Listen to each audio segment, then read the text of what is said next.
We're live.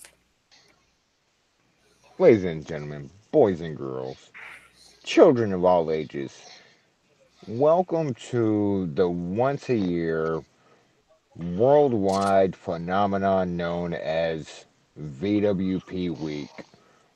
Because we are going to do 3 shows in 3 days.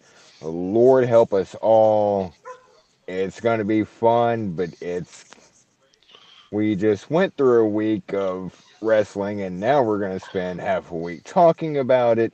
As always, I'm co host Mox, and joined by my other co host, the one, the only, the princess of violence, Miss Ambrose Alley. Hello, folks. And then dragging up the rear, as always, you know, a phenomenal insight into anything and all wrestling, business related, any promotion you want to talk about, he's got some knowledge of it. Mr. Adam Rice. Good evening, everybody. We're coming off a hot WrestleMania, which took 7.5 hours, and which is why it's going to take us half a week to talk about it. And you know, if introduce you with compliments, it's downhill from there. Um, Yes, Obviously, missing from the panel for the moment is Mr. Metal Matt, who can they just go ahead and give him his own store now so he can pick and choose his hours. He will be with us shortly. And so, how was everybody's? We just spoke Saturday, so how was not wrestling related? Just not yet. How was everybody's Sunday and Monday? I think I'm finally getting over whatever chest cold or whatever I had. I still got some residue remaining cough, but that's about it. I still say that goes from last week's with the I multi women's match. I I They think think had I, that had an effect too. yeah, I think I caught what Adam has Something's going around. I know that much. because I'm starting to come down with a cold.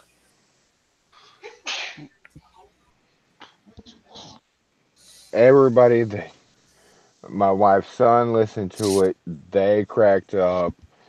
My wife's grandparents listened to it. They cracked up. Had no clue what we're talking about. Just something about you guys laughing so hard was contagious, where they had no idea what the fuck I was talking about. Just y'all's reaction was. I re-listen to it, and I don't re-listen to podcasts because I hate hearing my voice. But even I was in tears. Oh, that was the maybe the greatest 10 minutes of VWP history. Yeah, that was fun. Um, so why don't we go ahead and get the week started? The good stuff started, like what's going to happen tomorrow night. That's the best stuff. Hey, What's ha- what's happening tomorrow night? I'm I'm old. I have Alzheimer's. Something Tuesday. It's What's Tuesday happening night. tomorrow night? It's 7 o'clock Mountain Time, 9 Eastern, 8 Central. 6 Pacific. We are going to have the one, the only Ryzen, and he'll be talking about That's his book, Hell of a Confessions. Tomorrow's episode is for mature audiences only, that's gonna be fun. because we're not going to shy away like some podcasts have. Yes. And I tweeted earlier for those that follow me because he's been booked for podcasting. Then they read excerpts of his book, and no. After further deliberation, no. And we're like, hell yeah, come on. And also, we can bring pop up some questions about his independent wrestling Yes. because he is a pro wrestler as well as Yes. Amazon's newest #1 best-selling author. He spent time at NXT, Impact, pretty much a lot of places. But the book itself, yeah, that's mature audiences, which I think we're mature audience podcast to begin with. But We're not. this might we're Chronically, we not are. Chronically, we are. unless Morris is like a guest. Then even then we blur the lines. We're Yeah, have but to this is end. something Morris does not get to hear Yes, this is definitely Morris. until That he's podcast. 35. Damn. Not teenager, not 18, not 21. Like, married. You cannot hear this until you're married with your own three kids. And, Wait. I thought the wedding was going to be sooner than that. sir, that's why I qualified it with married and three kids and college degree and the tenure at a job. Yeah, when Cause Morris gets that degree from Texas A&M, and mother, I, are we starting this shit already? Yes. uh, So, as we do so famously, because we love Matt and we have his opinion on high statue. You guys want to talk about some at least a couple of things from this past weekend, including the G1 Supercard from Madison Square Garden, and one thing in particular, the one what the fuck. well, we can talk about just so long as we get to balance it with the fact that your long personal nightmare is over. Uh, regarding Switchblade. Yeah, Uh, but we'll start with the bullshit. Uh, this past Saturday at the G1 Supercard, um, which was the joint card presented by both Ring of Honor and New Japan Pro Wrestling from Madison Square Garden. Um, and big proper show, Madison Square Garden because shows are held yes. like in the. This was proper Square Madison Square Garden. You know what I meant. This was actual Madison This is Square the Garden, arena, not yes, not the theater. This is the yes, arena. This is the first non WWE professional wrestling event to come from Madison Square Garden in, I believe, 60 years. So it's a and big. well, um, I think didn't WCW run a MSG show? No. They did Turner not. Turner never made it into the New York market. Okay, I'm all of a sudden confusing myself. Yeah, this is. Yeah, they never got to the Garden because back then Vince was still regularly running it, and so he never would have let WCW within three New York City blocks of the Garden. So this is the first non McMahon presented show at the Garden in 60 years. Big deal, mega card, and then things started to happen. Joe, did they ever? I believe it was during the tag team match, or I forget when the card had happened. That I should have done my research coming into this, but I didn't. Like the Browns Uh, were recruiting players. stop it! Stop it!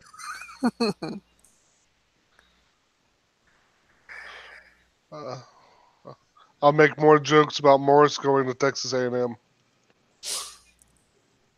Sure. Uh, but at some point during the show, uh, two guys jumped the barricade and started attacking wrestlers. Turns out it wasn't just any two guys; it was the former WWE tag team Enzo and Cass, and they promptly got the shit kicked out of them. Now, this was supposed to come off as a shoot. However, within minutes of it happening, people started saying, "No, this is a work," It was definitely a work. and it also looked bad considering just on the other side of New York, we Bret actually Hart. Bret Hart was legitimately being tackled and assaulted by a fan. So their timing couldn't have been worse. Not their fault, but it doesn't look good. Now we need to move on to the Yeah. two individuals involved. Why would you bring in Enzo and Cass? For lack of a better answer, it's Ring of Honor. Which, word is this was a decision made not by the people booking the show, but by their bosses. Um, which means probably somewhere up the line at Sinclair or Joe Koff himself, somebody made this call. And I struggle with they they don't bring you name recognition. Enzo, And I can I play devil's advocate for just a second, and they actually kind of do because you're gonna want to watch. You're gonna want to watch might be the wrong way of putting it, but it's everywhere. Enzo and Cass, they jump the barricade, they attack. It's doesn't make it any more right. Doesn't piss me off less than it did. But at least it got out there, and in my opinion, it got out there where I I'm done with Ring of Honor for a while. um, word is that the Ring of Honor portion of this show was I watched this. The Ring of Honor portion of the show was absolute shit. Absolutely. From start to finish.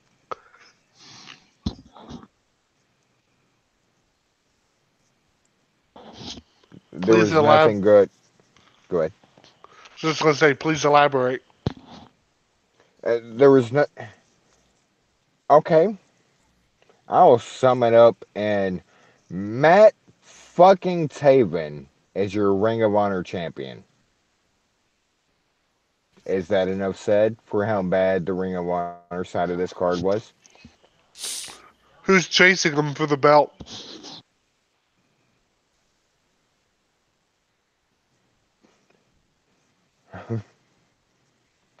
A friendly ghost?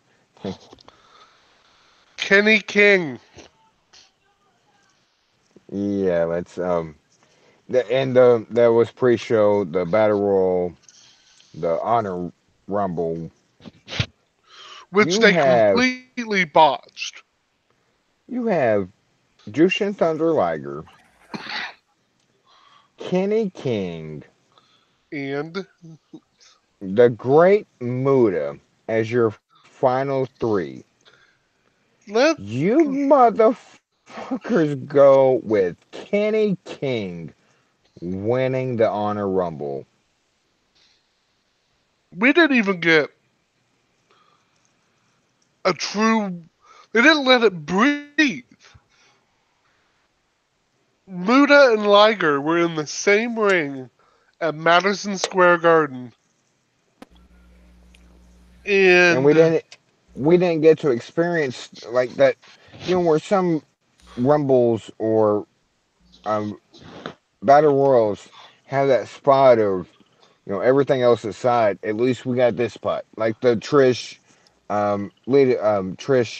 Sasha spot from last year WrestleMania.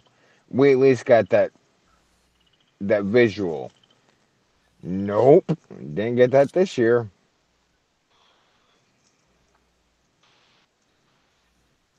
it it's one that we were getting, and we know Liger's retiring, so it was great to have that moment with Liger. Then they doubled it and they gave us the great Muda, and it's one of the. I don't think Muda was advertised, No, he wasn't. so we have you drop that big bomb, Muda, KG Muta, Mouth, I believe. But he spells his last name weird, and then it's supposed to sound the same. Anyway, we're getting KG Muda. We're getting the great Muda. And And Muda's spot, which irked the shit out of me, Muda's spot of being on the apron and misting, they cut the fucking camera. Kevin Dunn like infiltrated like production for a second, like, mm.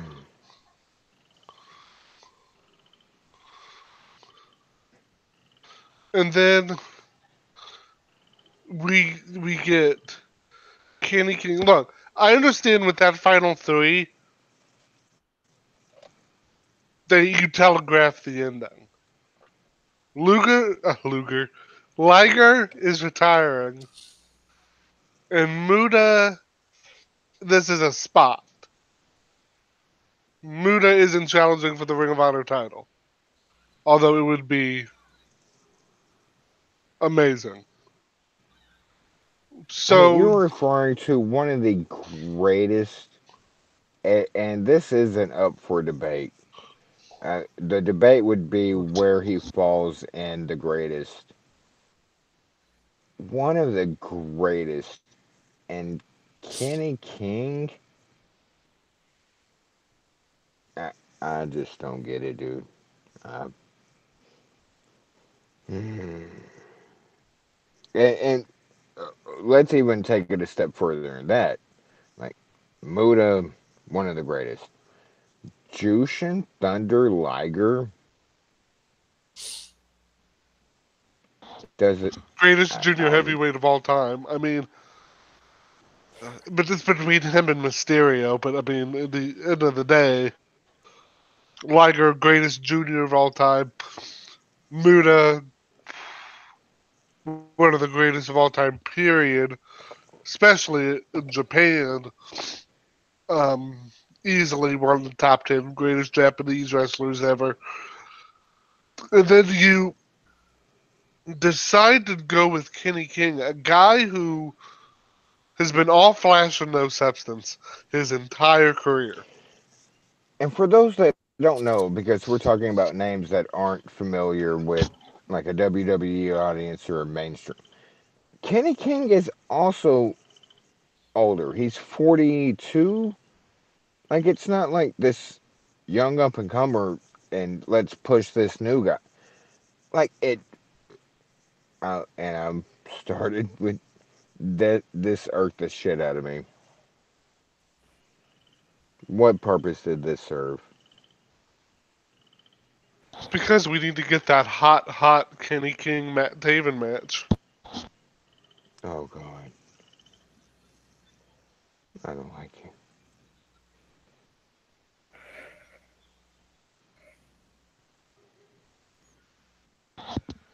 it it's just like it's popping a balloon. You give us this great uh, potential, moment in the garden, and then you pop your own balloon. It just there's nothing to it.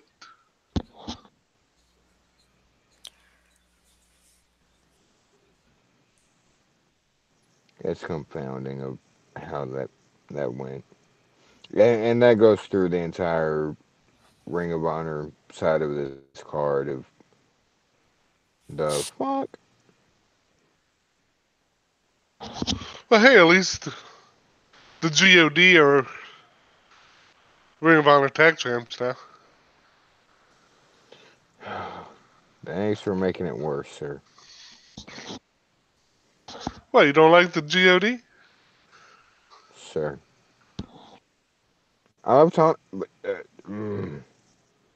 that's I like half of them. You guess which half I like. Tongaloa? Yeah, like he needs to go out on his own, get away from Tonga, and mm, Not before I get my God Usos match.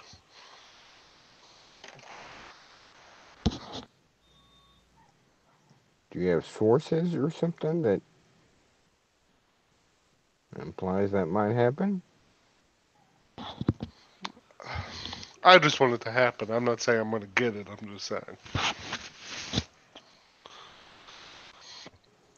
AEW, son of a bitch. I Hey, mean, that hey, T-shirt. I know you don't keep up much with the Japanese wrestling or Ring of Honor. Um, so let's just strictly go back to that. Um, Enzo and Big Cass jumping the barricade. What are your thoughts on that and them apparently being in Ring of Honor now? I don't know why anyone would want to have Enzo associated with them.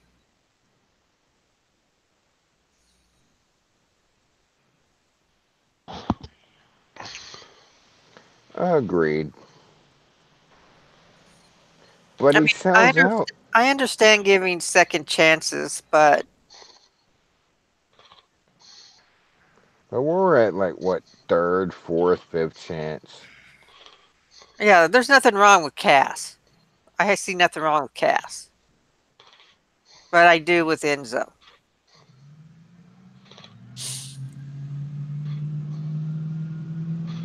There are things.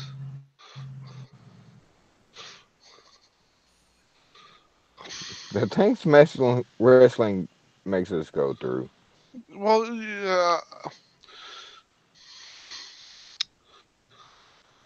I understand that companies need, especially professional wrestling companies, sometimes need to go sign someone who, or a team, or a female who, while may not be great for their in-ring product, will potentially bring eyeballs. And the old saying is, "There's no such thing as bad publicity." Bullshit. That saying is wrong, but everybody loves a car crash. And Enzo Amore is the human definition of a car crash. Watch out for that bottom rope. It's a doozy. Uh, so am I excited for it? Enzo and Cass versus the Briscoes match? No. There's no way you can get me excited for that. But that's going to pop somebody, and someone will inevitably tune in. And maybe Ring of Honor makes them money, and maybe it works out for him. It's not going to draw me in.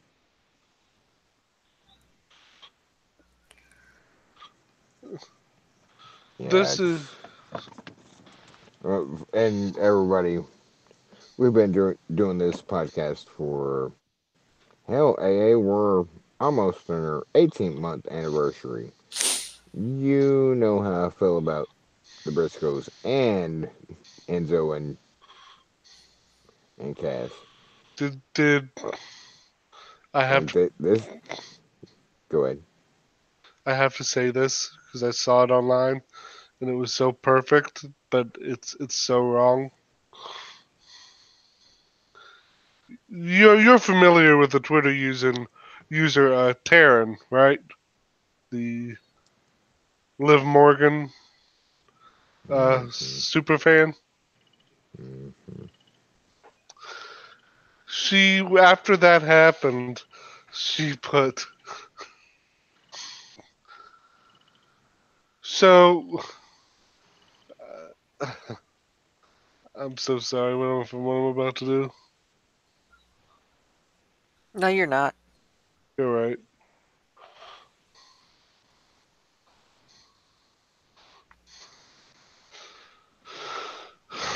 Well, fucking do it, damn it. Well, I don't want to like screw it up.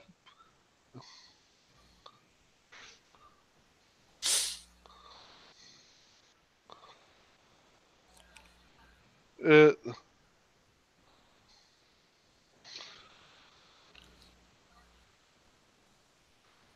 okay, so that's Which that uh time passed about 5 minutes ago. yeah. She basically said the match between Enzo and Cass and the Briscoes is to see who gets to light the heroin spoon first.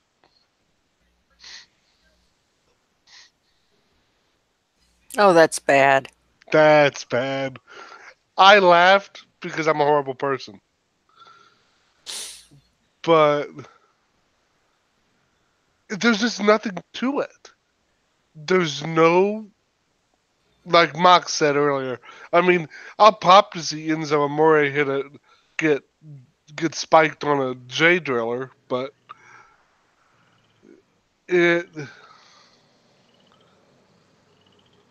I mean, and think what that does to your tag scene.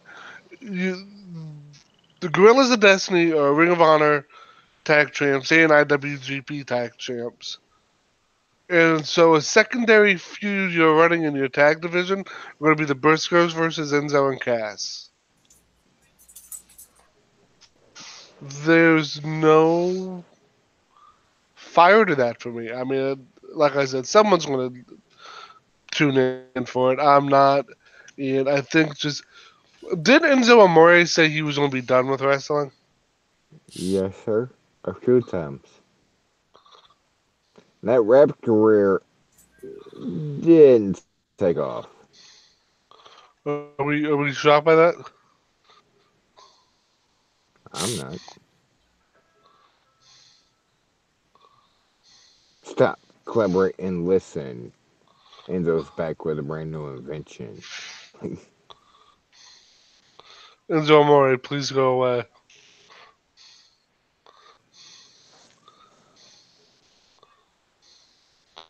It,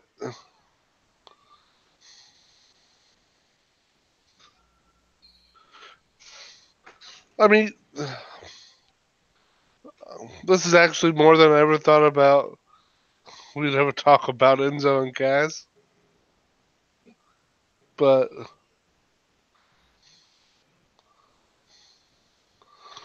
Say it. it's just bad, bad. And what I don't get, and I guess we'll, because the point of talking about G1 Supercard was the how bad the Ring of Honor side went. Um, who somewhere in the background said, "Hey, this is a good idea." And to top it off, who was their uh, manager or like? Oh my God, you're right. This is a great idea. Where did that not get shut down right away? Because somebody told them that it was a bad idea, and they got overruled. Vince is booking Ring of Honor now. Well, Vince at least was smart enough to fire his own cast.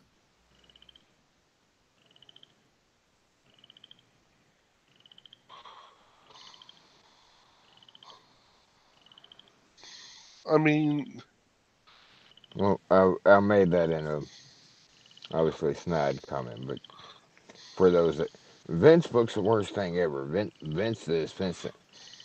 Well, apparently Vince bought Sinclair and Ring of Honor, and now he's booking their part of Supercard 2.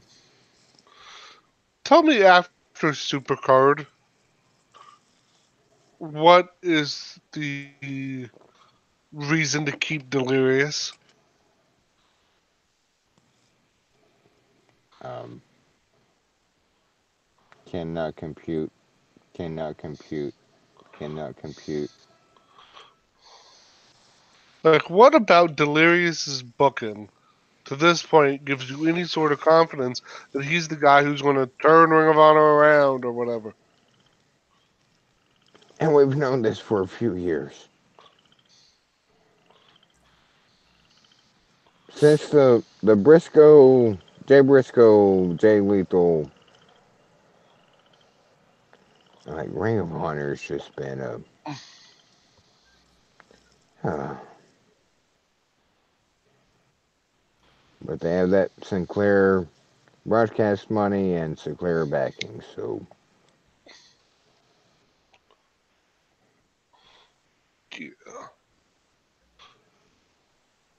He's just. It's because I don't think Sinclair or Joe Kopp or whoever has that final decision doesn't have the personal ability to look at something and say this is bad because they don't know what any you would think people should be objectively be able to look at something that is bad and go that's bad and we need to fix it. Problem is with professional wrestling is a lot of times when as I an don't know when exec it's bad. that and sometimes people you can't you can't they don't have the ability to look at it and go well and go they may be going I don't understand so I'm just going to keep letting them do this and hopefully it corrects itself. We got 2 new viewers this week. We're doing something right. It, Not us. Like we'd be very appreciative of 2 new viewers this week. But it's about Ring of so, Honor. yes, And it wasn't just this it was the oh what was the Ring of Honor half of the card? I'll pull it up because I'm sir. well we are Your trying to cam kill time. your camera better be off. It is sir.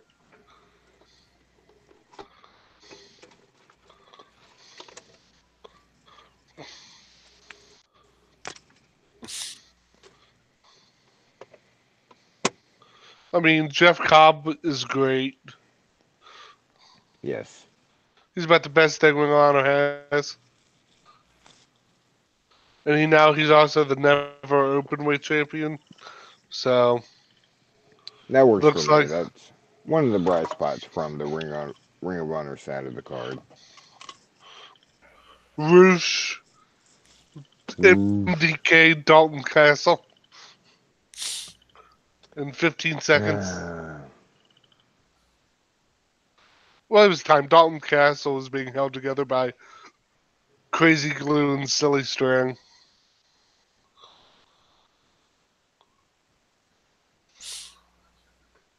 And peacock feathers. In that. But what about the boys? Boys are alright, but, they'll be fine. Here's another one.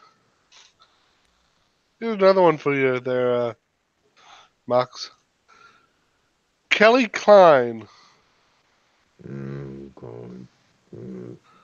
defeated Mayu Iwatani for her Women of Honor World Championship. And I called this in the prediction thing because it's Ring of Honor. It's gonna happen. Should it? No. In defense, should Mayu still have had the belt? No.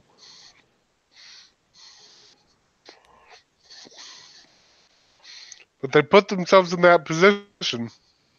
Yep. And once they did, Kelly Klein was going over. That, by the way, that one was shot at Mayu Iwatani. Mayu Iwatani is one of the best women's wrestlers on the planet. Yes, absolutely. But they should not have had to be in the position to rely on Mayu Iwatani to make this division mean something. Because you knew she wasn't going to be here for a long haul. And that wasn't the only thing that happened.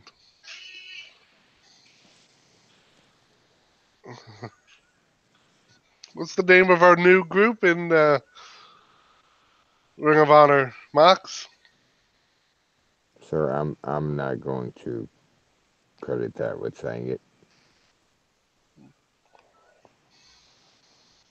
You know you wanna. No, I don't.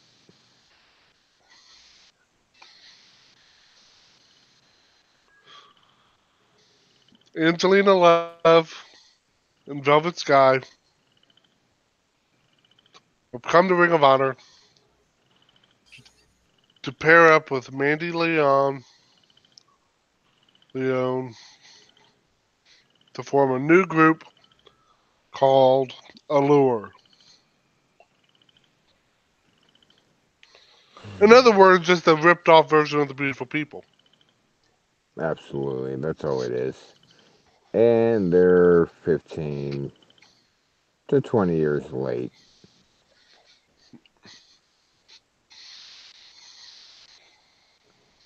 Not them physically, like, cause yeah, but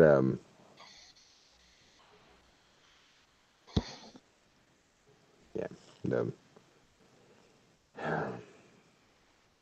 the ring again. I cannot emphasize enough.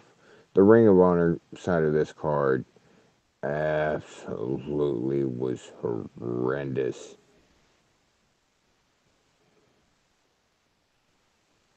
Although you still have people on Twitter, Facebook, forums. G1 Supercard blew WrestleMania out of the water. Bitch, get the out of here. No, it didn't. Not even close. But whatever. I picture the South Park meme of the dude in the AEW shirt at his keyboard and Kleenex and Jergens lotion on the side. And yeah, for anybody that says that the G1 Supercard was better than Mania, that's obviously biased and that's just straight WWE hatred.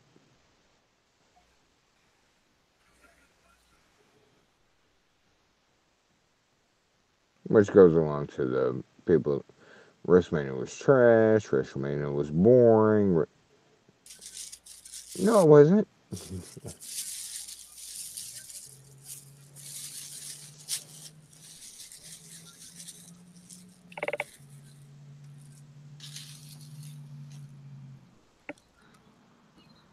So, Metal Matt, where are you?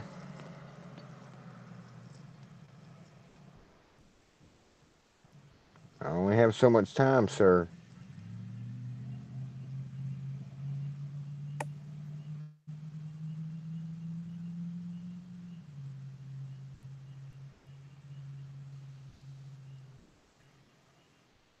Anybody? Dead air. Dead air. Dead air. Dead air. Dead air. Dead air. Da-da-da-da-da. Dead air. Dead air.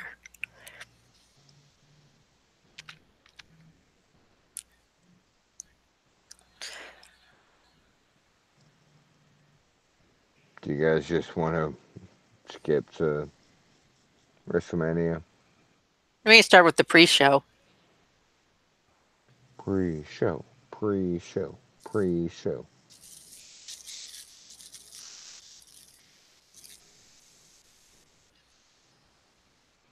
Because one of the greatest WrestleMania moments of all time happened on the pre-show.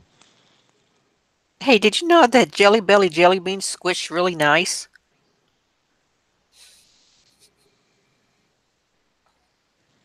I have taken too much medicine. Did you? Yes, I did say it. Oh well. Can't go off the rails if there never were any. Just thought I'd make a comment.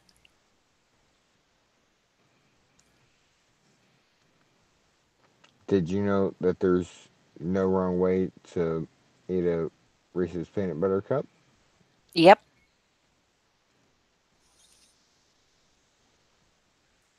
Matt or Rice, what do you have to add to our random slogans? Well, couple things. One, I had my mic up that whole time, and I thought I was actually having a conversation. I was muted the whole time, so I'm a moron. Well, we know Uh, that.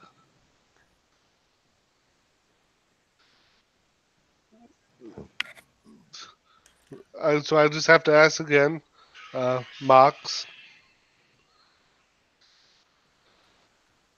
do you want to talk about Flip Gordon and Juice Robinson and Mark Haskins beating Bully Ray, Shane Taylor, and Silas Young?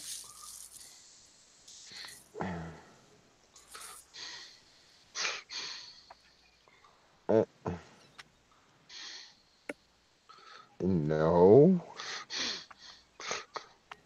Then how about Jay White losing the IWGP Heavyweight Championship? Yes, yes, yes, yes, yes, yes, yes, yes, yes.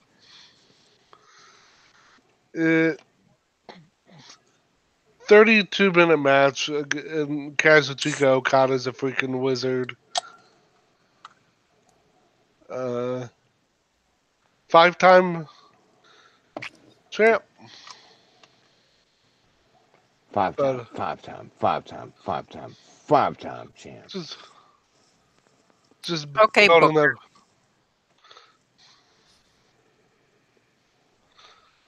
uh,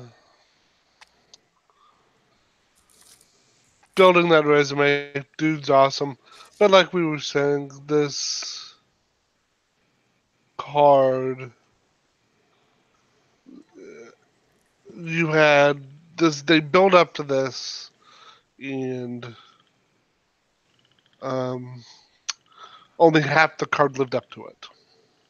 I wonder what half that could be. Would that be the NJPW half? Ding, ding, ding. Ladies and gentlemen, give him season tickets to the Browns game. For one, he'll Yay! suffer, and B, he wins something. True. The Ring All of right. Honor side of this card was just so bad. So bad.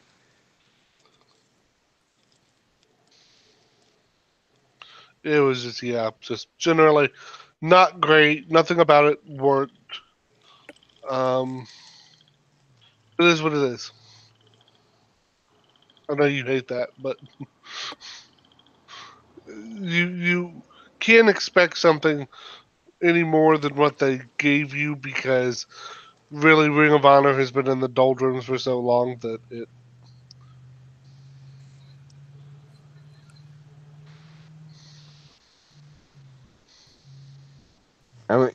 Yeah, and that's also a problem of Ring of Honor has been kind of like circling the drain for so long. Like, like as shit as some of it was, like you almost have to shrug, like, it's Ring of Honor. Yeah. So do you want to move on to the pre-show? Let's move on. Any final thoughts on? I'll say this, and I don't usually split grades. Even back with when WWE did their SmackDown side and WWE, co-branded. Like a pay per view is a pay per view. But I will say this much: I would have much rather seen the New Japan, just New Japan side of this card at Madison Square Garden versus any of the shit Ring of Honor correlated with it. It brings the overall grade of the show down. Huge, huge. But if I'm grading each promotion, New Japan gets an A, and Ring of Honor gets a C minus. And I'm being generous, very generous. Well, you Just, also think the Browns are making the playoffs, so we know you're a generous person. you know, Texans might make it too if they can just keep, Deshaun upright. Sir. What was that, 65 times he was on the ground this year?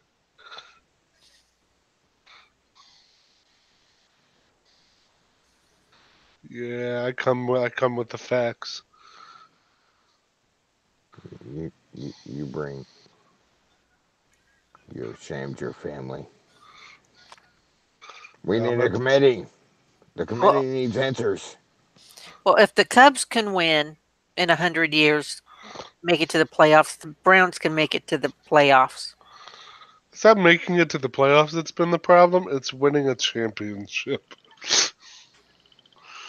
It's been 64 years. You For a know, championship that, for those that don't get the reference, because I don't need any hate mail, yes, the NFL championship, it absolutely counts. yeah, But it's not the Super Bowl. never been to a Super Bowl, motherfuckers. Have you? Sir, sir, one topic at a time, sir. Sir, I don't remember the Oilers in the Super Bowl. sir, Or God, the you're gonna make me bring up the Titans. No, the Titans got there, but 1 inch. Damn Dyson. Uh, Oh, Kurt Warner had to do his Kurt Warner magic. it's hey, at least you can say you got the best out of Jeff Fisher. What happened to him? Bad at his job. That's what happened. I mean, like seriously, I haven't. What's Well, he's out of coaching. that's what I thought, but I didn't know if we went to an analysis or. No. Um. Generally, when someone can only win their games half of the time they're in one, they don't tend to call you. Um, Rob Ryan, Rex Ryan. Well, they have personality. Jeff Fisher's just an asshole.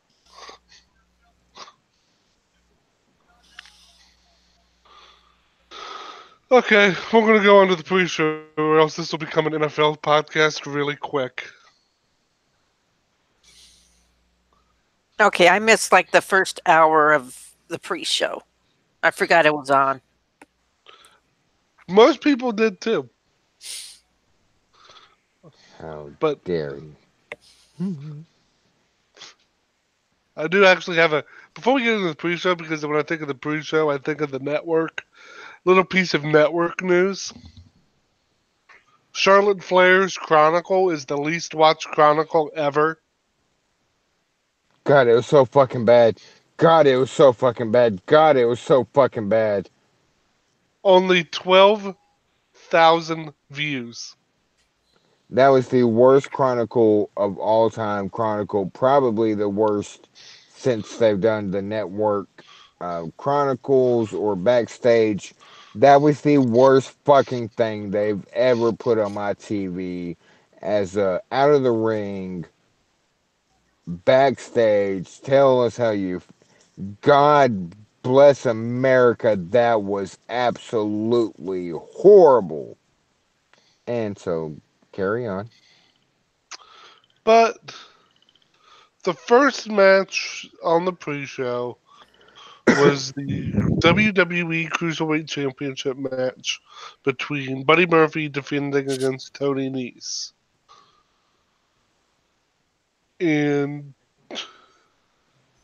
once again, they showed why 205 Live is the best show nobody's talking about. Some people are. Cruiserweights are awesome. Yes. Um, they just went out there, killed it, Like they flew always do. flew around the ring, did what they and at the end there, they took Tony Nese wins, ending Buddy Murphy's. God, Buddy Murphy's had the belt since summer, hadn't he? Last summer. Yes, sir. Yes, sir. Daddy. Daddy. Daddy. Yay for I called Tony Nese. You did. I was kind of shocked. Um, it was. I'm not going to call it an odd decision because I think they wanted to get the belt off Murphy because he had it so long. I think there were others who they maybe should. They lost their chance to put it on Mustafa Ali because they called him up to the main roster, and so your only other choice was Cedric. But I don't know if they wanted to rehash Cedric Murphy again. So I think they just picked Tony Nese just to get the belt off of Murphy. I think Murphy's going to get called up, but and for good reason. Dude is insanely talented. He's going to fit into a mid card on either show and just kill it because that's what he does. Um, and I'm happy for Tony Nese. Mox, do you have I'm happy. anything I'm happy for his abs. for his abs? Yes, for his abs. Although they're just a little. Finn's got a slightly better set of abs. Oh, no doubt. That's because Finn hasn't eaten a piece of bread since about the year 2000.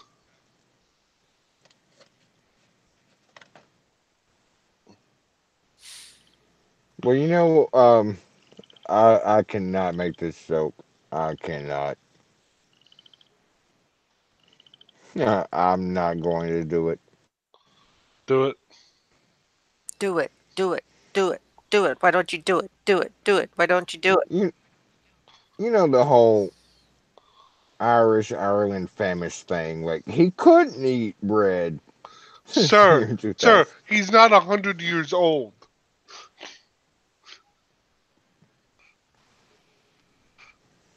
Here.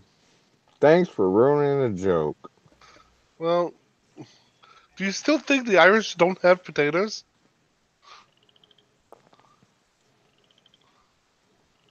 Sir, sir, um, Sorry. I hear the frog. Like I was yes, just they're the back. frog. One frog. Next, Mox, did you have anything you wanted to add to 1 2 add to the cruiserweight title match? No, and I get some of the I guess quote unquote uproar. Here we go, cruiserweights on the pre-show again. Well, that's kind of where they belong when you look at it WrestleMania wise. Like you put the stars of the TV from last year, at least this year, just like last. We didn't get Colin Jost and Michael Che moving the Andre Battle the oh I forgot last week I changed it the Andre fuck it to the main show like it is what it is. It's everybody's falling in. What a great match to start. Yeah. And but next after that, we had the women's battle royal. Um, Lots of different participants here. Um, Maria Kanellis, Nikki Cross, Candice LeRae, Naomi, Ember Moon, Lana, Kyrie Sane, Ruby Riott, Liv Morgan, Zelina Vega, Dana Brooke, Mandy Rose, Mickey James, Sonya Deville, Asuka, and Sarah Logan. Shockingly, all of our pick, well, me and Mox's pick, for the winner of the Women's Battle Royal was not actually in the Battle Royal. Lacey So Evans. I can't give all my sources away, so sometimes I have to be wrong. That's just You wait, I, you had a source and still let me pick wrong? well, I can't tell you shit. So that's just so I have to just go sometimes off of Well, Dumbass says okay. what? Like I'll just piggyback off of that. Mela is money. Um, yeah. This thing felt kind of straightforward up until the finish. Um, it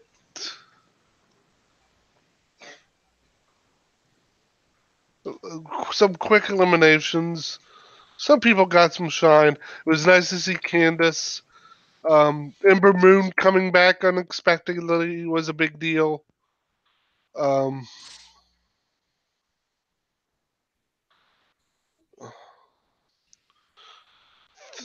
the story of this, though, is the final three were, well, who we thought were the final three were um, Sonya Deville, Asuka, and Sarah Logan, correct? Correct. Everyone forgot about Carmella. Yeah. Carmella did not get eliminated when people thought she did. We got to a final three, and the last person in the ring was Sarah Logan. And people seemed pretty pumped by that. Got a reaction. The problem they decided was that Carmella came back in the ring and then eliminated Sarah Logan, making Carmella the winner of the Women's Battle Royal. I get why they did it because they were in her backyard. Long Island, New York's her backyard. New York, New Jersey. Her family was there. I get it. That said, I would have liked to see them go with somebody who already hasn't had a little bit of run on the main roster.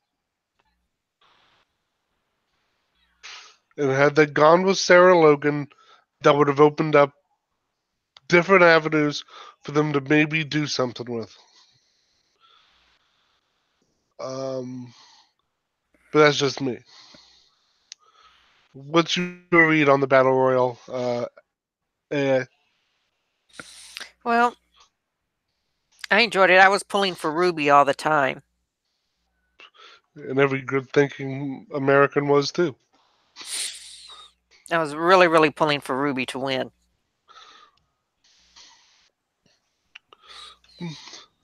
Did y'all notice they had Liv Morgan do the?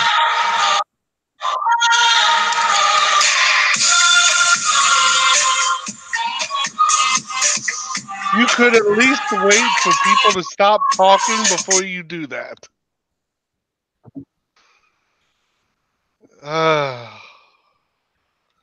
Hey, Matt. Hey, Matt. Hello, Adam. We haven't got there yet, so hold on. We're talking about the women's battle royal on the pre-show. And since you're here, what did you make of the women's battle royal? I didn't watch the pre-show. Oh. Up until Styles Orton, I have not seen because I was working yesterday. Okay. So, what do you? Okay, since you haven't seen it, but you know what the finish is and what happened. Oh, I know all the results. What are you okay with how they did the finish? And what are your thoughts on Carmella winning? I mean, it's not the best result in the world, but at this point, the battle royals at Mania really don't mean anything anymore. So it is what it is. Mox, what's your read on the women's battle royal? He left.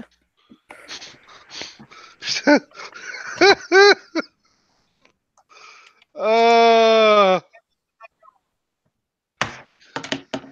Wait, what? he dropped off. Uh, that's He wanted me in the show so bad. That's what happens. so. Let's just move on. He'll be back hopefully here shortly. Or else, if he's not, when I leave, it's only going to be the two of you. We can handle it. Kurt Hawkins and Zack Ryder went one-on-one with the Raw Tag Team Champions, the Revival, Dash Wilder, and Scott Dawson, for their Raw Tag Team Championships. And I was shocked that they won. I was as well, but we know. I think with the Edgeheads winning, I was just going to call them that because nostalgia. But I think with the Edgeheads winning here at Mania, it kind of confirms that the Revival are not coming back. And that they're out. They're going to move on.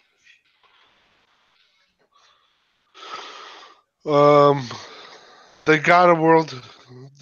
They got a world tag title reign, another world tag title reign, Raw tag title reign, and they're just done. They're going to job on the way out, just like Dean has, and that's just how it is. Matt.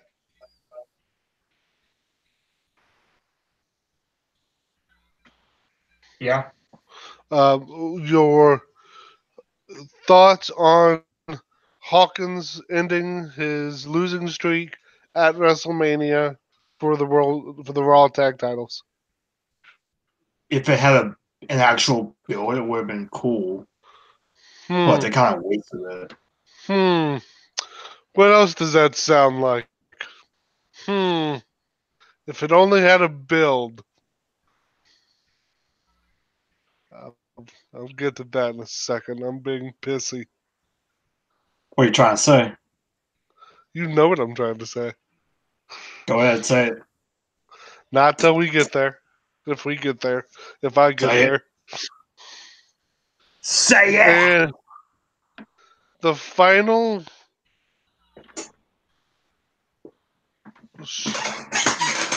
match on the pre-show was the Andre the Giant Memorial Battle Royal. And Braun Strowman wins. And he eliminated Colin Jost. For reason. Why were Michael Shea and Colin Jost the last two? Because they hid under the ring. I hate this company. Just dumb. Just there's no rhyme or reason. Braun wins it. I think did he win last year? Did who what? Didn't Braun win this last year? Yep. No, it was who the hell won this last year? Cesaro was 2 years ago, right? Or did he win the first? I don't remember. And I can't be No, asked. Cesaro won it at WrestleMania 30, Big Show WrestleMania 31, Corbin WrestleMania 32, Mojo WrestleMania 33. I cannot remember who won it last year. You sure it wasn't Strowman? I'm positive because he won the tag titles last year. That's right. Oh, how could I forget? Huh. All right. Oh, Matt Hardy. Matt Hardy won it. Okay, that's right. Yeah, yeah.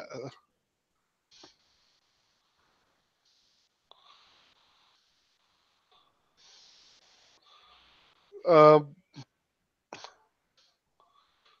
And Braun Strowman was throwing people left and right. well, as you should. You know, it is kind of high time they actually had a monster or a big man win the Andre the Giant Memorial Battle Royal. It's named after the largest, larger than life wrestler ever. Having people who are only 6'3" or shorter win it is kind of meaningless.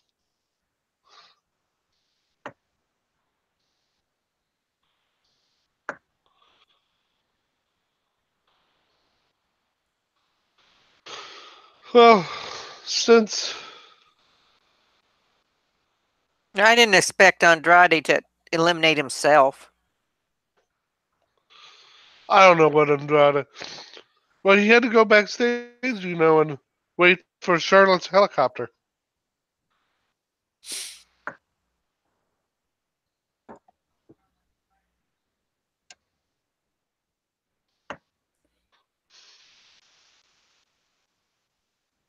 The first match of the actual show was the match for the WWE Universal Championship.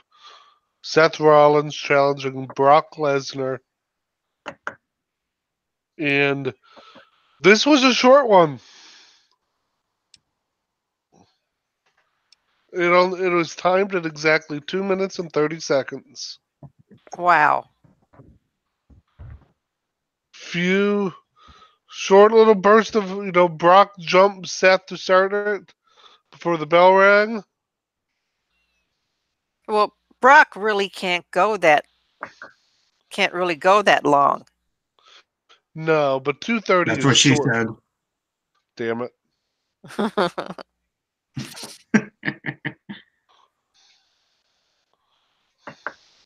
Because he was starting to turn red in the face and everything.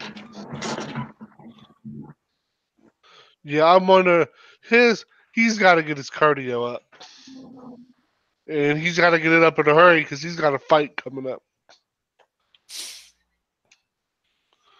Uh, heel jumps babyface before bell rings, beats shit out of babyface. Match starts. Babyface makes comeback. 3 stomps, and we have a new champion. Seth Rollins is your WWE Universal Champion. He's a Kingslayer and a Beast Slayer. He's just Slayer. And no, not the rock band. It.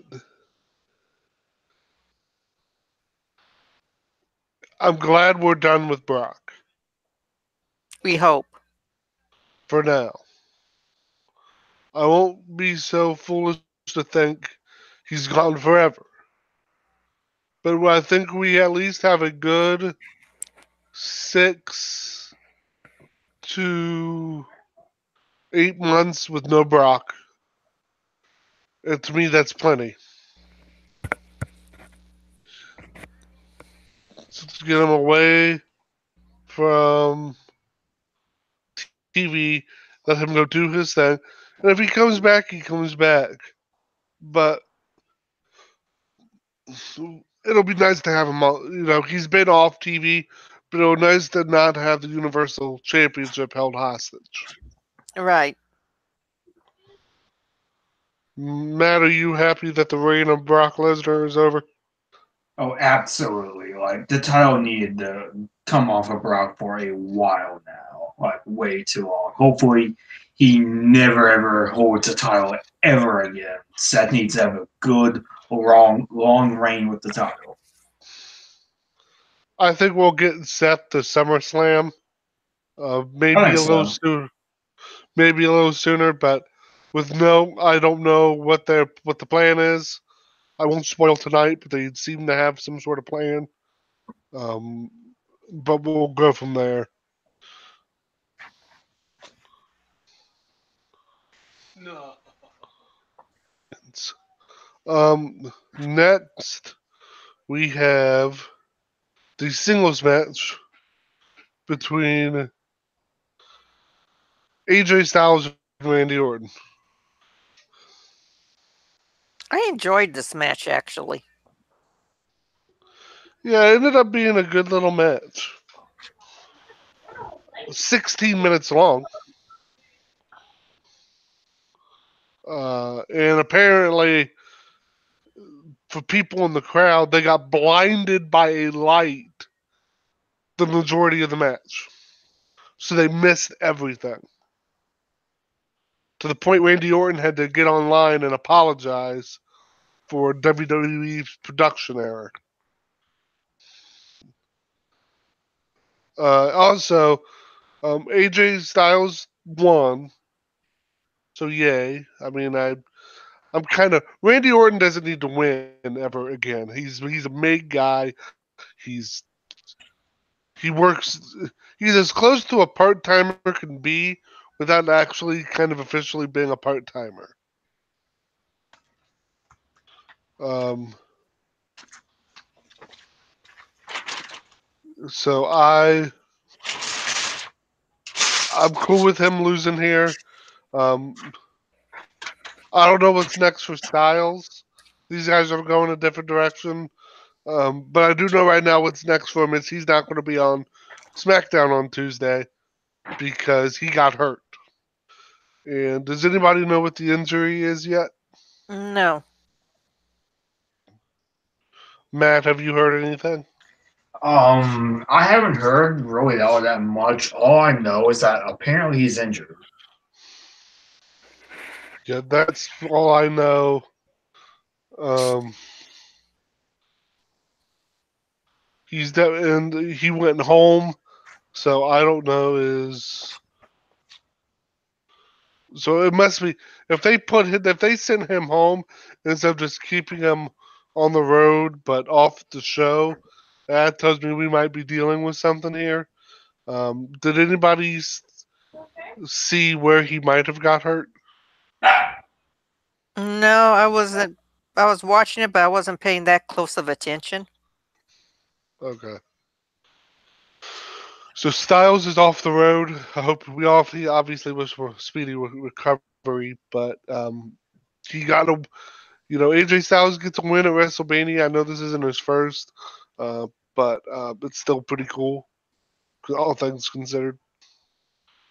And next we had the Fatal 4-Way for the WWE SmackDown Tag Team Championship. Um, the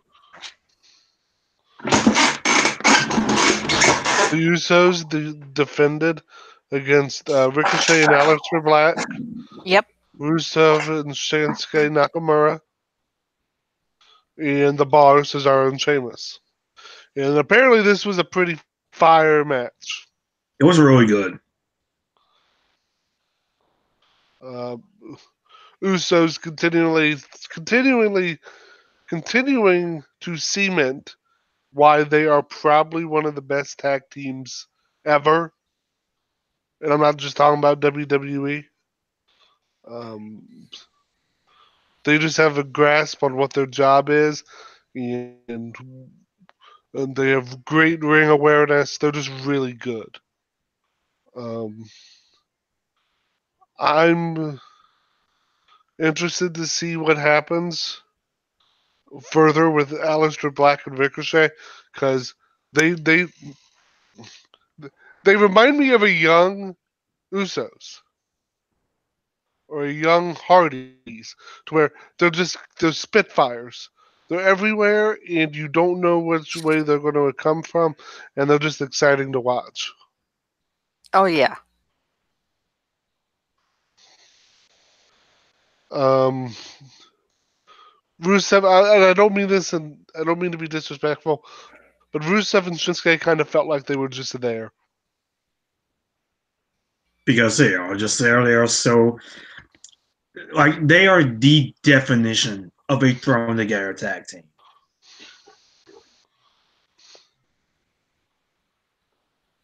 Yeah. And may I make a suggestion?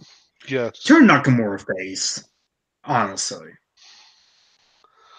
they may towards the end of whenever this run ends, they may turn him babyface again. But if the No, I reports are mean right true, now. they might. But I just think they don't have any ideas for him, so they're.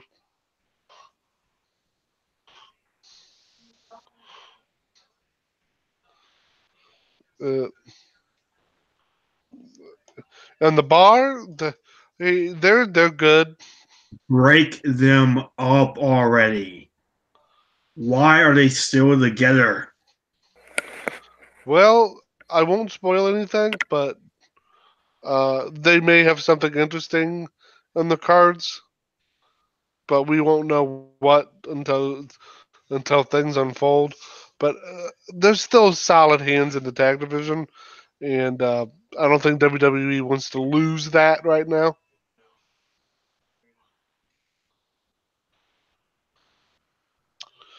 Uh, like I said, great match. And Usos retain, and they're dominant, man. They go in every match they always give 100%. They're always entertaining. And I can't praise them enough. They're just great.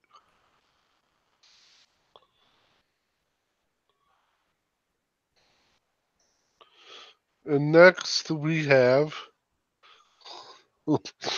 the match we know Matt was looking forward to the most.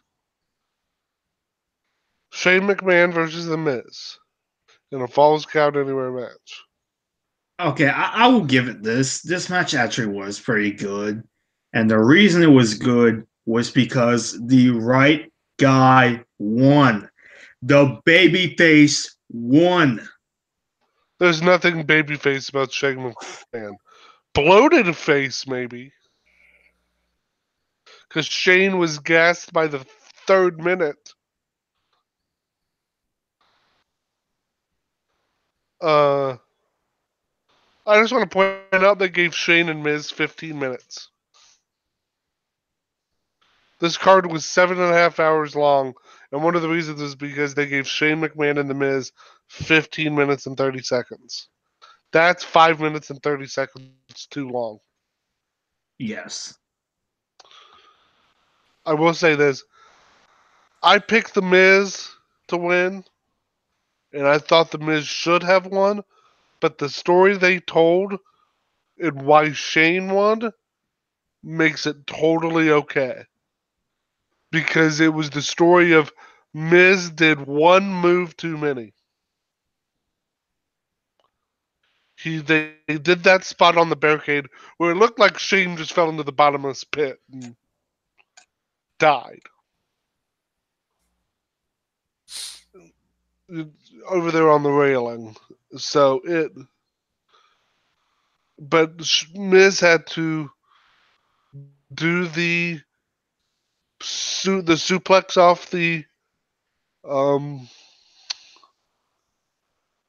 scaffolding, and then Shane kind of took advantage after that, which is totally fine.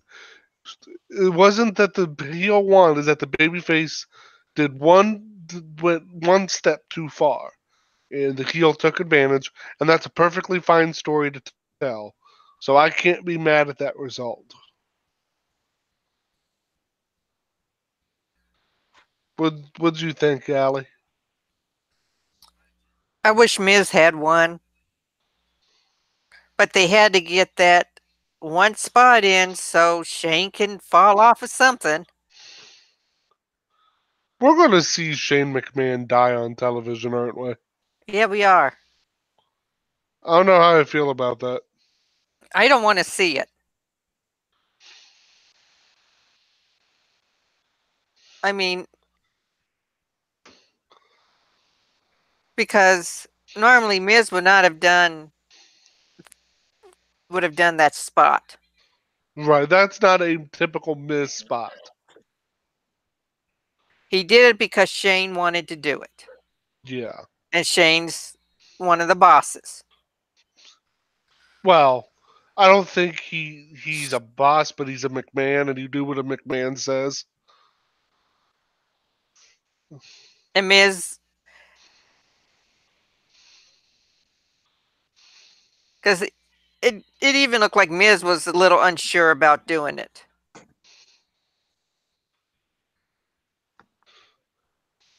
Yeah, I don't mind. I don't. I think that was, that is Miz being a true professional in the end. Yeah. He went in there, did some things he's typically uncomfortable with doing. Because Miz is a very safe worker.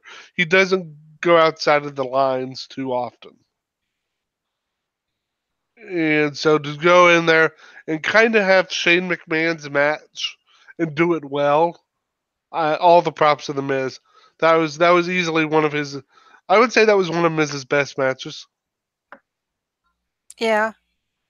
It wasn't one of his usual cut and paste matches. Yeah, and like we said, Yeah, Matt's I mean, hard. it wasn't a typical Miz match because it didn't suck. You are so salty, sir. All right. With all that said, we've now come to the match that's going to get the most talking done in on this show that has nothing to do with the main event or the Kofi match Or the Roman Reigns match. or the Roman Reigns match. The next match on the card was the Fatal 4-Way for the WWE Women's Tag Team Championship, where the Boston Hug Connection of Bayley and Sasha Banks defended against the Iconics of Billie Kay and Peyton Royce, Nia Jackson, Tamina, and the Divas of Doom, Beth Phoenix and Natalya. And I'm going to lead off here, and I'm going to let Matt take over. This should be good. You booking matters. It's one of the most important. It's literally the most important part of professional wrestling that does not have anything to do with what happens in the ring. Booking. Your presentation of your stars, not just of your stars, but everyone on the card, and how you want them to look going into and coming out of any given match, or of any given show, or of any given segment.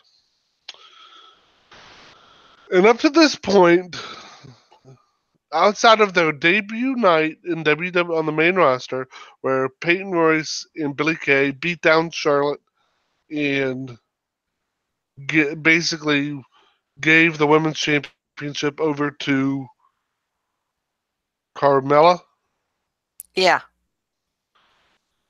they've had zero impact, zero stakes. They've never been shown to be serious or credible in any of their presentation. Up to this point, they've been comedy, jobber, female tag team, whether they are in tag matches or singles matches.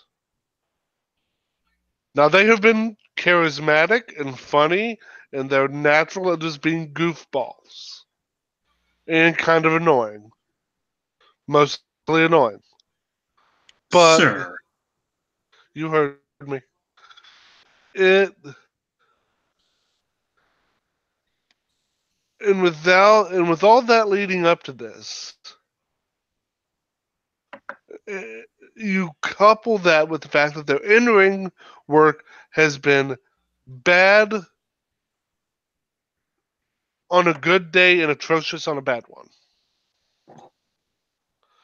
They have shown nothing from an in-ring standpoint to lead me to believe that they are ready for these moments. And then coming into WrestleMania, the WWE decided they wanted the Iconics to walk out of WrestleMania as women's tag team champions. To me, that is a gross misuse of these belts, of Sasha and Bailey, in the future of the women's tag division, if there is one. Because to me, with the Iconics winning, you render these belts useless and meaningless. Because going into this, I had no expectation, none, that they would walk out tag team champions. And this is more than just underdogs or someone. This is more than a swerve. A swerve you can kind of potentially see coming because of how they set things up.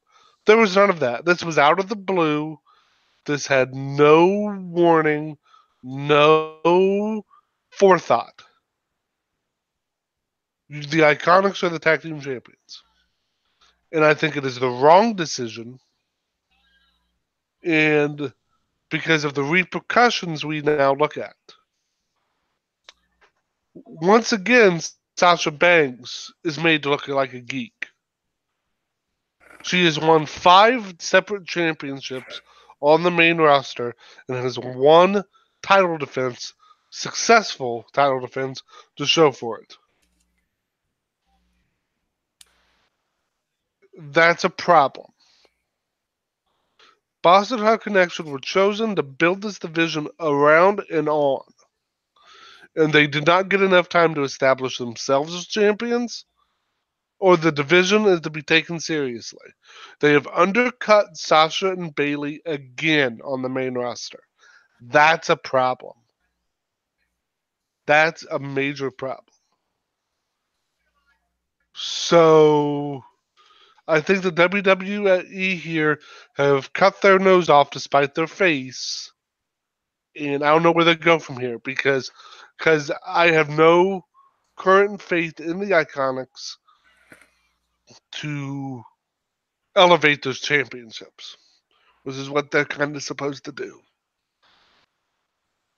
And with that said, go Matt.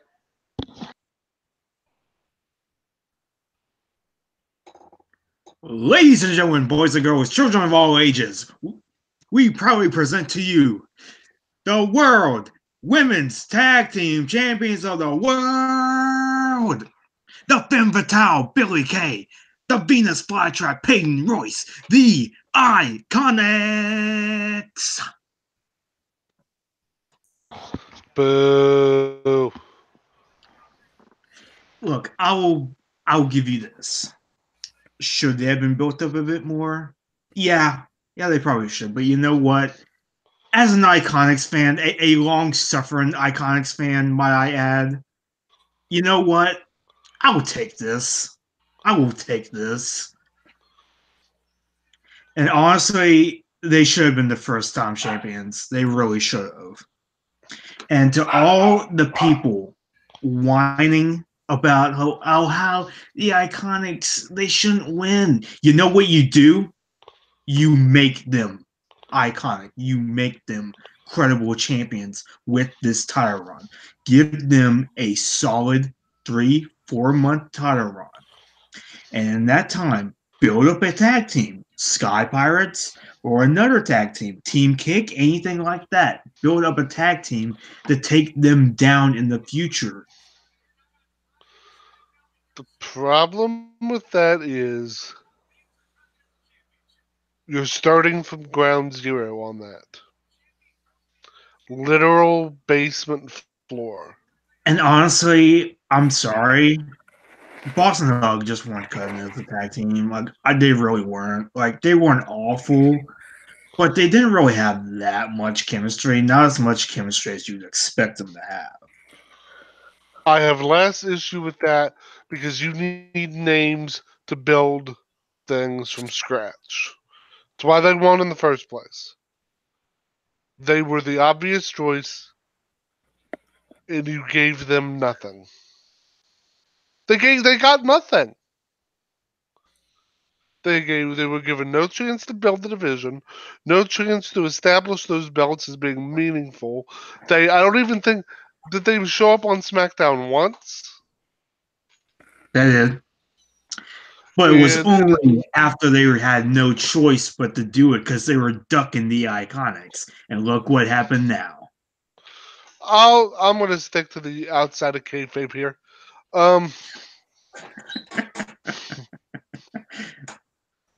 they were barely on SmackDown. They showed up to one NXT house show and one NXT tape show where they only got physical with anybody on the show once. They were setting up kind of Boston Hug versus Sky Pirates, and now we don't get that. It seems like they had an idea in one hand and an idea in the other hand, and neither they were not talking to each other.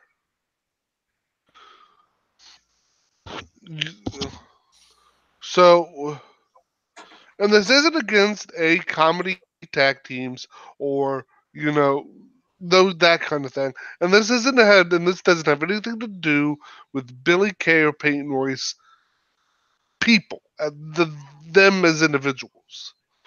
This has everything to do with their presentation and the decision made to put the belts on them, where they had no momentum, no fire, nothing to go with except this decision.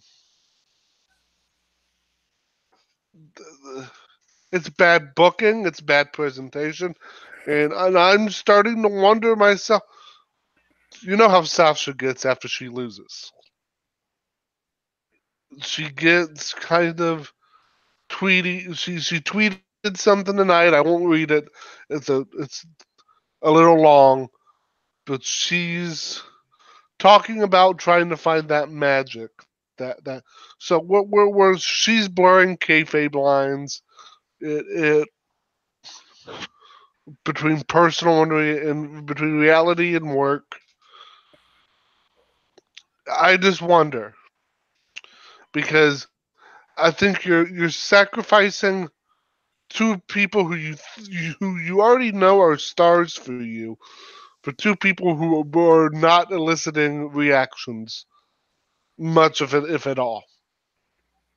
And that's not how wrestling They got works. their win got cheer, man. Well, the win got cheered, but that crowd was cheering because that crowd is what 85% smart, 90. Still got a reaction. Is that reaction going to hold next Tuesday? Yes. Is it Yes. when we're out of Smart Mania? Yes. I have Yes. no faith in that. None. But So it would be like if the Browns won the Super Bowl. I hate you. No, sir.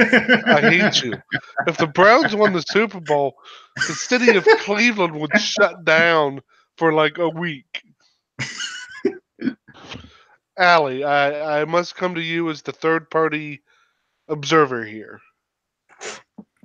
What do you make of the decision to take the belts off of Boston Hug to put them on the Iconics?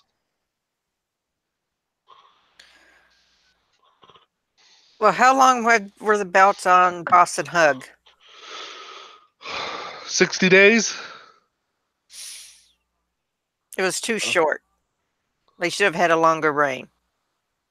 Let me get that.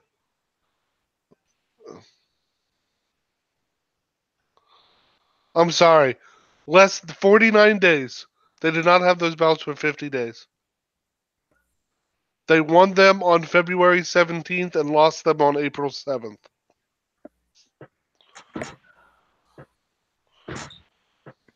Not their fault they faced a better team and lost. Oh, Lord.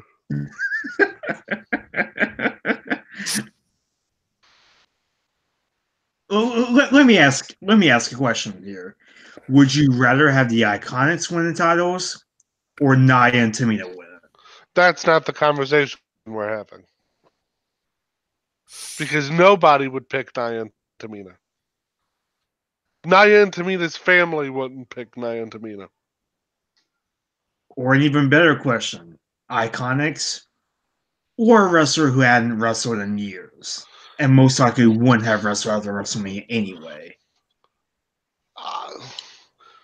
The question here is twofold. The only two teams were going to win this match. Boston Hardware and the Iconics. So let's get that out of the way. There were only two real options here. The problem is the second option had no juice to it. And so you hurt the belts by doing that. And you hurt Boston Hug by doing it. 50 days. They didn't get 50 days. That that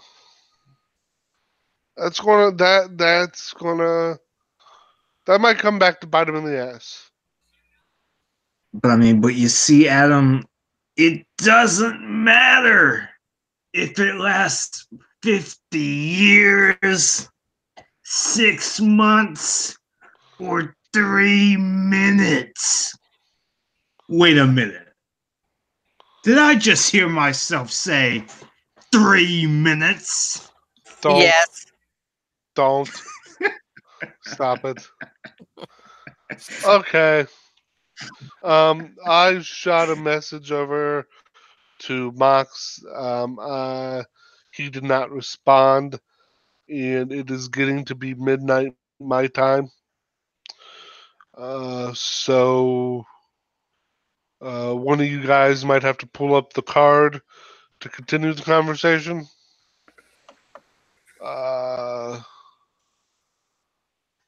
But I can.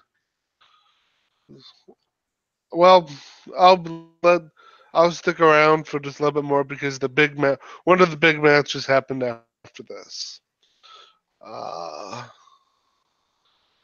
Because the following match after the Iconics' shocking win was the match for the WWE Championship. Daniel Bryan defending his championship against Kofi Kingston.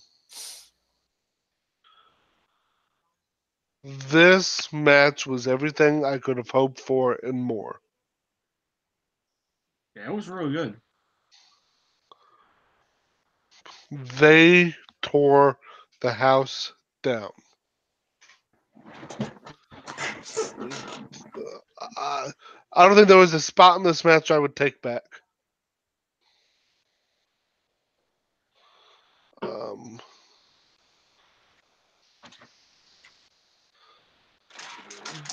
They took everyone in the building and at home on a ride, and that was the point. And the story here was Kofi gonna do it? And man, they laid it all out on the line.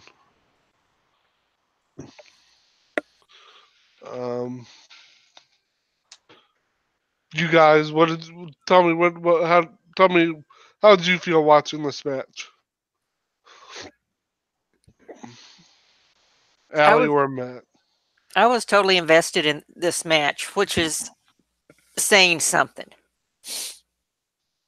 And I really enjoyed it. They both gave it their all.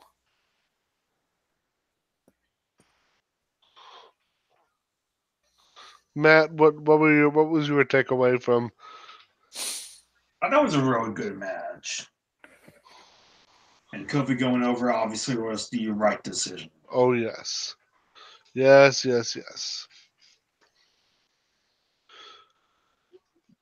Trouble in Paradise. 1, 2, 3. Center of the ring. They couldn't make it any cleaner if they had Windex. But maybe Mr. Clean could have. Maybe. And now make history. Kofi Kingston is the first African man to win the WWE Championship. For some, he's the first black man to ever win the WWE Championship. And if you don't think that meant something, if you poo pooed that notion of this having an impact on somebody, look at that audience. Look at look at social media. There is a great video out there of side by side. They were top bottom, but of the match and Shad Gaspard, who used to be in Crime Time on WWE, and MVP watching it. And when the bell rings, they just they freeze. They don't. They have this 5 second moment of they have to take in what happened, and the tears start, and they hug each other, and it was a real moment. The watch along that was going on YouTube, um, the Street Profits and Bianca Belair were they're watching along with Johnny Gargano and Candice LeRae and a couple others. And when Kofi won, Bianca immediately just starts crying because of how big this moment is. It matters. It matters to a lot of people that this finally happened.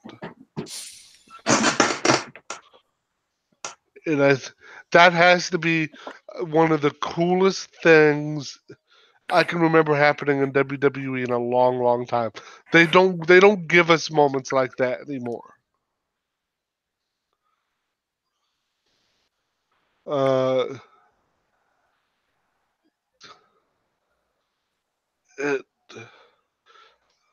you eventually run out of adjectives for what this means and what that meant to Kofi, and to and to Xavier, who said this entire time that they were one of the reasons they came together, and one of the reasons that they remained a team was to make sure if the opportunity ever came that Kofi got this opportunity, and he got it, and he made the most of it.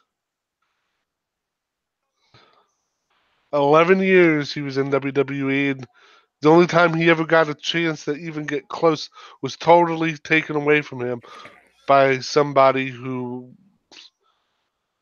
had an agenda of his own. Kofi's champion, and that's awesome. There's really no words. It's Um, about time. yeah, I don't know what's next, and I honestly don't care. And in respects to this, because I'm just happy we got this. And And I hope he. Go ahead, Allie. I was saying, and I'm glad they got rid of the belt. Yeah, the weed belt. Yeah, Yeah, that was going to happen the second Brian lost anyway. Um, because that was an ugly. Oh God, that was an ugly belt. it didn't look bad in the pictures, but it eventually started looking bad because it was made of hemp and wood. So the wear and tear almost immediately starting to get to it.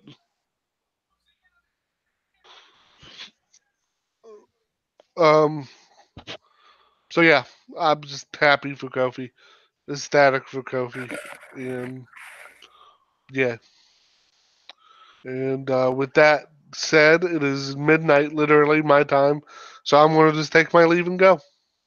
Well, good night. Uh, Thank you for being here. you're welcome. I hope you guys can carry on without me. Maybe you can coerce Mox back to the table. If We can not, try. I will see you guys tomorrow for a big interview. Yes, for our big, wonderful interview with Ryzen. I want to thank everybody for listening this evening, and Thanks, Adam. if you wish to holler get at me for some reason because I said something stupid on this podcast, which happens every week, so no one should be surprised. You can find me at PWFan01 on Twitter. And you can find me at KChat Seats in the daily and the nightly on some weekends. Like I said, thanks again for listening. And I'd like to wish my co hosts a wonderful evening and good night. Good night. Night, Adam. And that just leaves Metal Matt and I here to carry you on through. Where is Moxie? I don't know.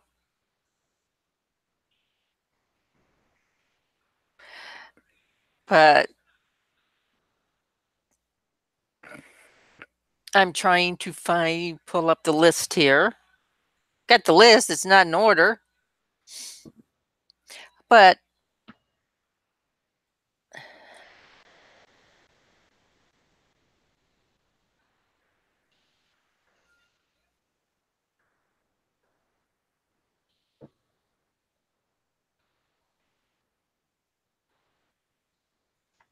do do do do do do do do.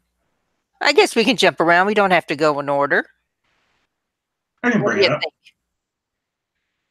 Because I know there's another match that you want to talk about.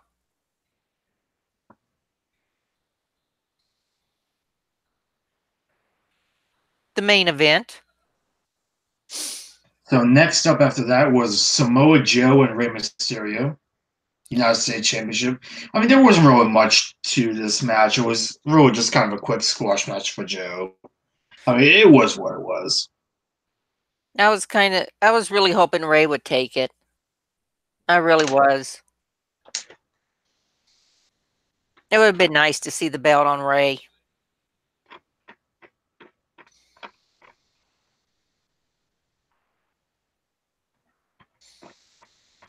But of course, it had to be a quick match because they gave Miz and Shane a 15-minute match.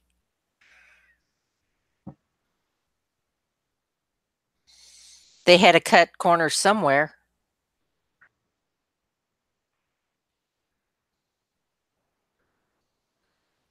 So what was next?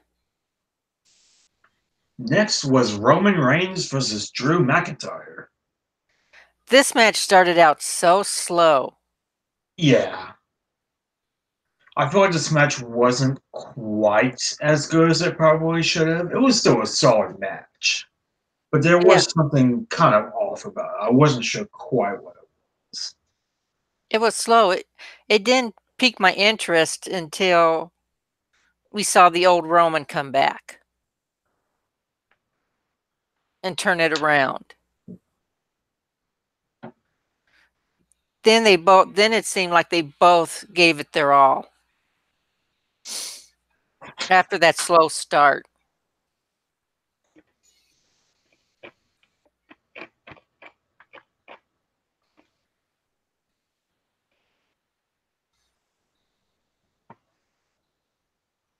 they could have done a little bit better with it, but it was a good match.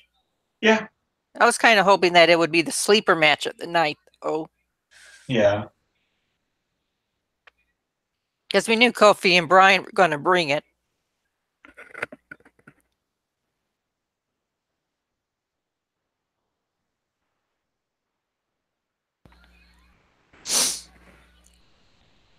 And then that was followed by...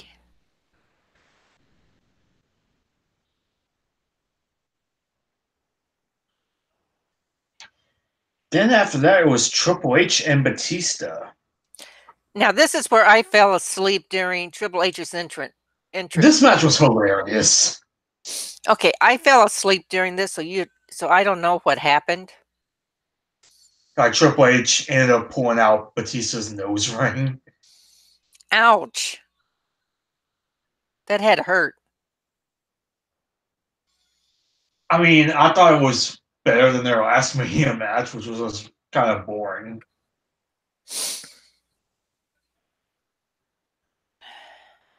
So I guess Triple H won this one. Yes.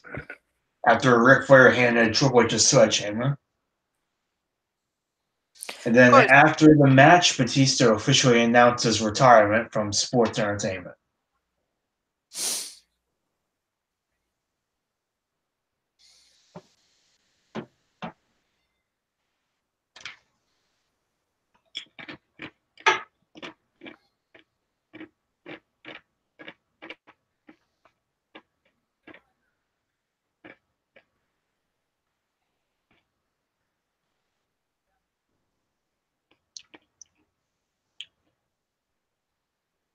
So I thought there was a pretty good brawl. I might have to rewatch WrestleMania just for that match. Then after that was Baron Corbin and Kurt Angle. This was a short match. Corbin ends up going over, which was a bit surprising, but if they do this right, this could really work out in his favor. Yeah, this was another match I slept through. It was fine. I mean, it was what it was.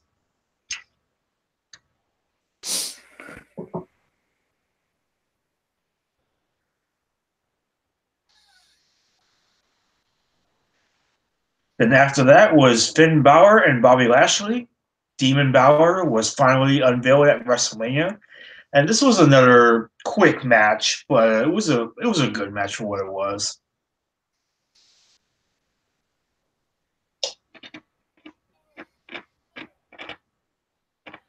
With Finn Balor going over and winning the Intercontinental Championship.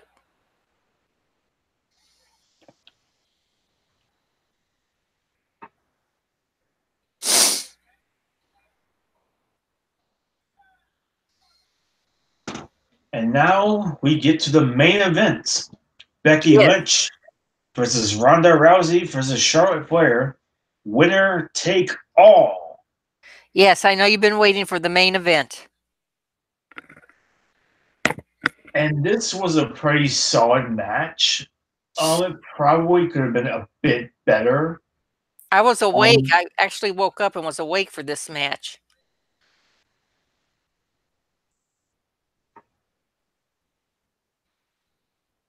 I do feel like they wanted it to be Charlotte and Ronda because it did feel like they barely gave Becky any kind of spotlight.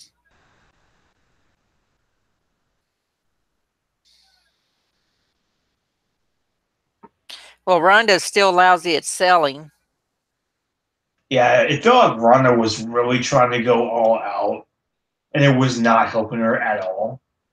And apparently, she now has a broken hand.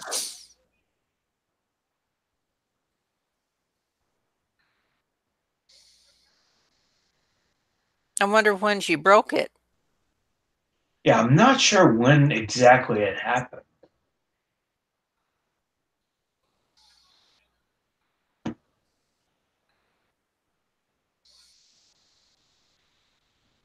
And I really like to kill her makeup artist.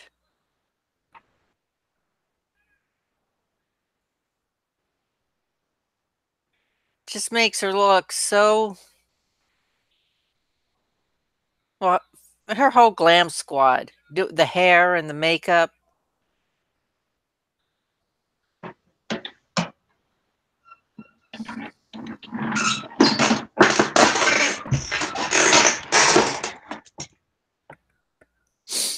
But Becky comes away, winner takes all.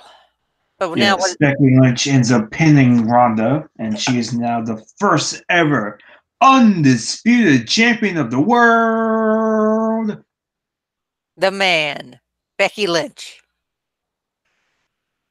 The right winner. I'm surprised you didn't have a big promo for this one.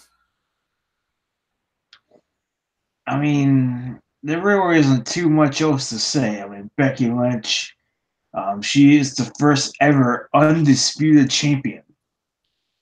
She won the first ever WrestleMania women's main event. I wonder what they're going to do with her now. Apparently, from the results of Raw last night, tonight, apparently they might be doing a feud with Lacey Evans.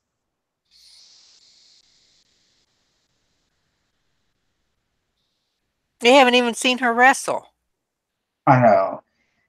It is probably the worst possible opponent they could have chosen for her.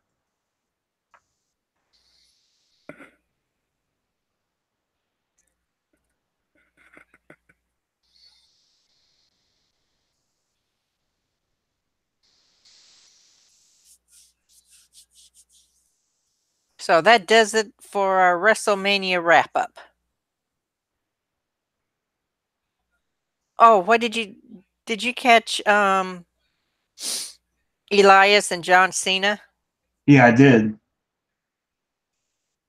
Cena as the Doctor of Thugonomics was so random.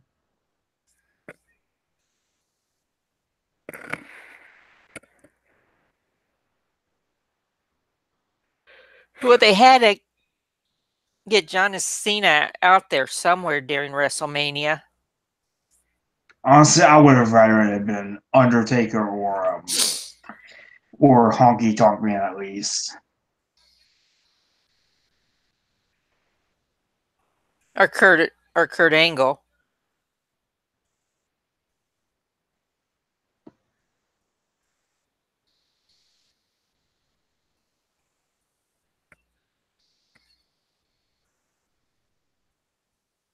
So I guess that wraps it up for the night. I think so. Everyone tune in tomorrow night at 7 Mountain,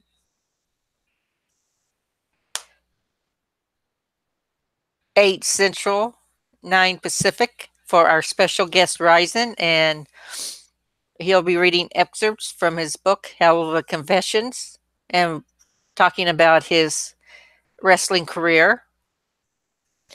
And this episode is for mature audiences only, age 21 or above. I think age 21 is good age. If you can drink, you can listen in.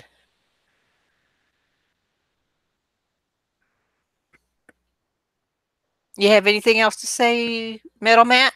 Not really. Not really. Just thanks for having me. Oh, well, heck, you're one of our co-hosts. We always have you. And we're happy to have you. Thanks, AA. What can I say? Just stating the truth is all. So, good night, everybody.